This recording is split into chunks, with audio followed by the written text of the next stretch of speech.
Saya ingat sih beberapa bulan yang lalu ada demo guru tidak dapat tukin, dosen tidak dapat tukin. Tapi saya yakin bukan dosen yang duduk di sini.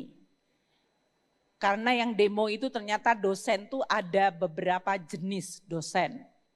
Pak Brian yang biasanya ngurusin penelitian yang hebat-hebat tiba-tiba jadi menteri langsung ngurusin tukin dosen.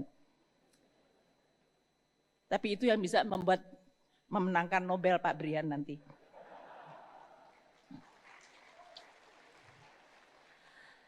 Tapi kita tahu bahwa intelektualitas dan kepandaian maupun kemampuan untuk meraih prestasi itu bukan masalah azas sama rata sama rasa. Begitu jadi dosen, kemudian punya hak, privilege untuk mendapatkan tunjangan. Dosen juga harus diukur kinerjanya. Dan inilah yang mungkin menjadi salah satu ujian bagi Indonesia. Are we rewarding the achievement atau are we going to distributing the money for the sake of just equality?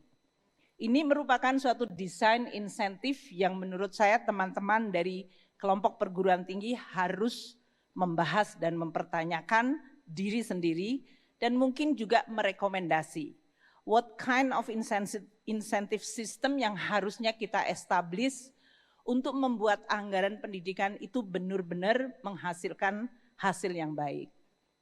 Untuk hari ini, kami mengelola APBN untuk anggaran pendidikan berdasarkan ekosistem pendidikan. Klaster pertama adalah anggaran yang dialokasikan untuk benefitnya adalah para murid sampai dengan mahasiswa. Itu dari biaya operasi sekolah yang dihitung per kapita dari murid, PIP, yaitu beasiswa untuk pelajar, KIP, beasiswa untuk kuliah, beasiswa sampai dengan pascasarjana, dan juga berbagai hal yang tujuannya adalah investment, manfaatnya adalah kepada murid tersebut atau mahasiswa.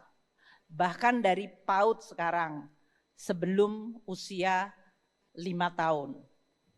Ini menjadi penting di dalam investment human capital. Klaster kedua adalah untuk guru dan dosen. Dan itu belanjanya dari mulai gaji sampai dengan tunjangan kinerja tadi.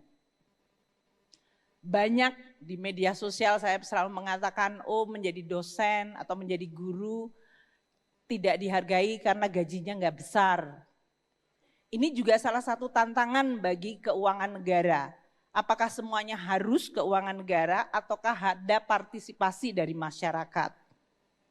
Klaster ketiga di dalam ekosistem pendidikan atau belanja pendidikan adalah untuk sarana prasarana.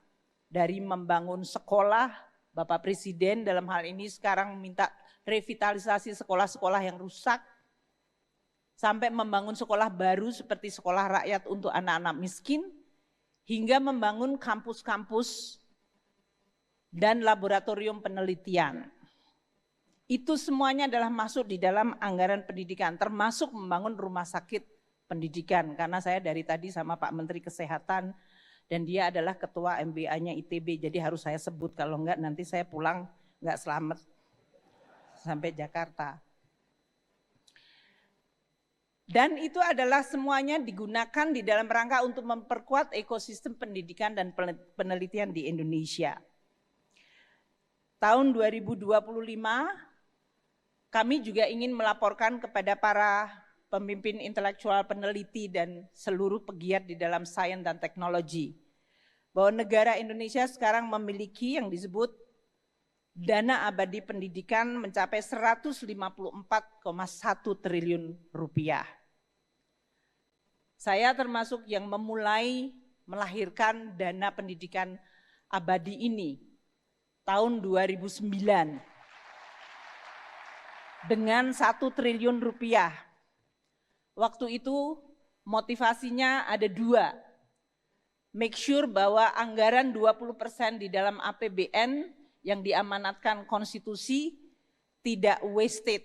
Jadi kalau tidak terbelanjakan dia harus menjadi dana abadi. Karena waktu kita semuanya belanjakan, banyak juga sekolah-sekolah yang tidak mampu untuk menggunakan, sehingga dia pakai beli kursi padahal kursinya masih bagus, ngelabur atau ngecat. Ngelabur itu bahasa saya, bahasa orang tua. Anak-anak sekarang nggak ada yang tahu ngelabur. Ngecat sekolah, ganti pagar. Download Tribun X sekarang, menghadirkan lokal menjadi Indonesia.